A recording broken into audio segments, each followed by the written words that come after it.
దేవుని నామమునకు మహిమ కలుగును గాక. దేవుడు ఈరోజు మనకిస్తున్న వాగ్దానము కీర్తనల గ్రంథము 55వ కీర్తన 25వ వచనం. నీ పనుల భారము యెహోవా మీద మోపుము, ఆయన నిన్ను ఆదుకొను. దేవుని వాక్యము సెలవిస్తుంది, మన పనుల భారం ఆయన మీద మోపాలి. మనం అనేక పనులు కలిగి ఉంటాం, అనేక ఆలోచనలు కలిగి ఉంటాం.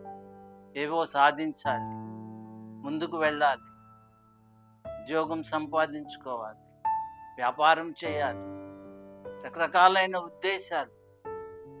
ఎంతో భారంగా మనము ముందుకు వెళ్ళాలని ఆలోచిస్తున్నప్పుడు అవి సఫలం అవ్వాలి అంటే, అవి నెరవేరాలి అంటే మన పనుల భారం దేవుని మీద మోపినప్పుడు ఆయన మనల్ని ఆదుకుంటాడు, మనకు సహాయం చేస్తాడు.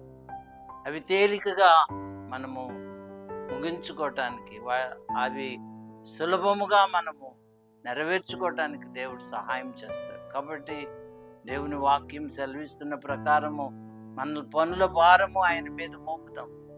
మన మీద మనం మోపుకుంటే ప్రయోజనం ఉండదు, కానీ మన పనుల భారము దేవుని మీద మోపినప్పుడు ఆయన సమస్త పరిస్థితులను సఫలం చేస్తాడు, మనల్ని ఆదుకుంటాడు. ఆయన మనకు ధైర్యంనిస్తాడు, మన ముందర నడిచి మనకు జయంనిస్తాడు. కాబట్టి ఆయన మాట విశ్వసించి మన పనుల భారము ఆయన మీద మోపి దేవుని కృప పొందుకుందాము గాక. ఆమేన్.